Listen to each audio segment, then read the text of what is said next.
Hey Garth Gang, welcome to my coverage of the 3.20 Path of Exile patch notes. This is right off the back of the Q&A. Now this is specific to the Heist mechanic. My channel is primarily dedicated to Heist and all things Heist. If you haven't gone through the patch notes, they may include some spoilers. So please, if you're worried about spoilers, then go and read the patch notes to your heart's content and then come back and finish watching the video. So there are three things that affect us in Heist. Two or three things. Three things. There are three things that affect us. If I can just find them here. Where is the first one? If it's got its own section, I will find it in a moment. But let's go to one that is. This is number one. Fracturing orb. We've introduced fracturing orb and fracturing shards and removed the harvest craft that fractures an item modifier. Harbingers felt relatively unrewarding to farm as exalted shards presented a significant portion of their value. Now, what does this mean for us? Well, this means fracturing orbs and shards are now considered Harbinger currency. If we look at the Heist cheat sheet on, it's moved. Wasn't expecting that. On eye level 68 and deception level 68 plus contracts and blueprints, you can get Harbinger reward chests, which means for Heist we can drop fractured orbs and shards. I'm assuming it's same as the exalted shards and exalted orbs, in that shards are relatively common around 68 to 75, and then in 80 plus, that's when you're more likely to receive the actual full orb itself. So I'm assuming that because of this changes, these two contracts will more than likely be relatively expensive in the coming league, thanks to the new buff to Harbinger.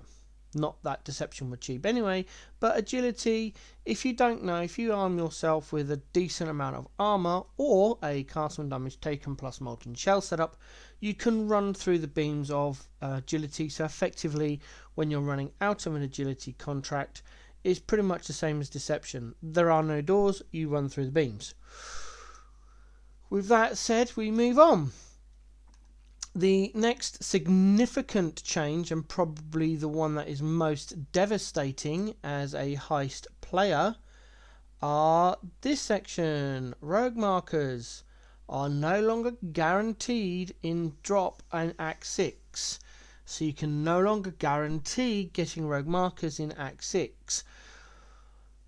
That could cause a slight delay to our endless Heist progressiveness on league start, so just be aware.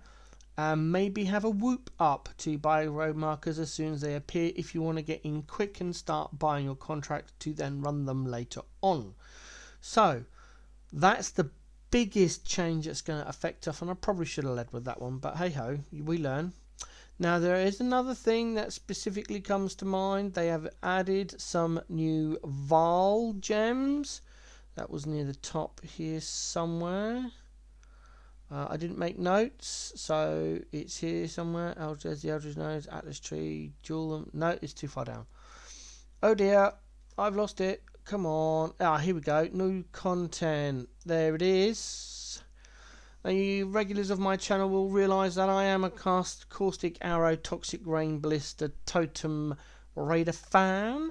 That is my baby Heist character, and they are adding in a Val Caustic Arrow. No details on this yet. I'm assuming that'll come out over the next few days before actual league start, and they'll provide all the numbers like they normally do for gems and etc. Other than that, specifically to Heist, there are no changes. They recently confirmed in a manifesto that they are not changing the way Heist works, or Expedition as a side note. So yeah. Also, I've just seen Climber's Touch unique ring has been added to Core Drop Pool, probably as rare as a Mage Blood or Headhunter. That is the ring that mirrors the effect of your other ring, so that's quite nice. Other than that, there are no changes. My plans for the next week, I will be refining my path of buildings for the 4 builds I've chosen to do for Heist.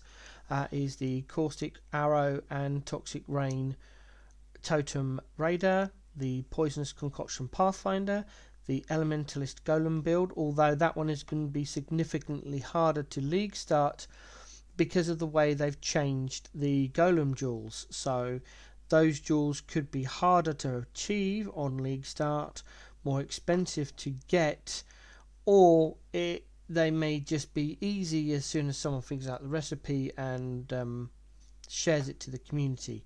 We just don't know, but I'll include that anyway. And then the final one is the Trickster Explosive Arrow. I've been playing that a lot in Standard Softcore, and I've made some significant changes to it. Obviously, the unique jewels that have been removed from the Crest Reward also changes the way the builds work, and I re-released those POBs without those unique jewels earlier on in this week. So that's it. A quick short video going through the 320 patch notes from a Heist point of view. One other thing, I don't know where it is in the patch notes, but Onslaught is now a buff, which then can be affected by anything else that affects buffs.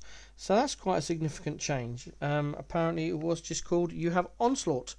Now it's a buff in all manner of the words. Other than that, for us heisters, I don't think there's any changes, not that I could see quickly. So if there is anything you see that is specifically pertaining to Heist, please let me know. I may have missed it in my efforts to get this video out. Stay safe in Rokaba. I'll catch you in the next one.